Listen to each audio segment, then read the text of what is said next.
কি গরম বাবা! তো ঠান্ডা হওয়ার জন্যে এই যে ঘোল বানাচ্ছি। ঘরের লোককেই ঘোল খাওয়াবো, বাইরের লোককে খাওয়াবো না।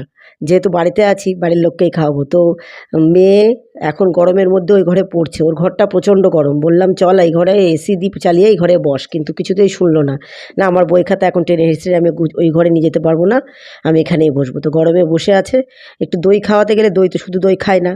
তো সেই জন্য ভাবলাম যে একটু ঘোল বানাই। তো ঘোল বানার জন্য দই, লবণ আর চিনি একসাথে মিশিয়ে একটু ঠান্ডা জল দিয়ে মিশিয়ে একটু ঘোল বানিয়ে নিলাম। একটু মিক্সিতে ঘোরালেই তো ঘোল হয়ে গেল। তো এই যে ৪ জনের জন্য ঢালছি। হাসব্যান্ড তো বাড়ি নেই, ওরটা আপাতত ফ্রিজে রেখে দেবো, বাড়ি আসলে খাবে। আর আমি, মা আর মেয়ে ৩ জনের জন্য এখন ঢালছি। আর এই গরমে অ্যাকচুয়ালি লবণ জল, এই নুন চিনির জল আর কি লেবু জল, ঘোল এইসবই খাওয়া উচিত। এই যে মাকেও দিচ্ছি। গরমে সবাই অতিষ্ঠ। এই যে মেয়ে দেখো এই গরমের মধ্যে এই ঘরে বসে বসে পড়ছে। অ্যাকচুয়ালি এখন পড়ারও ভীষণ চাপ এই বছরটা। কিছু করার নেই।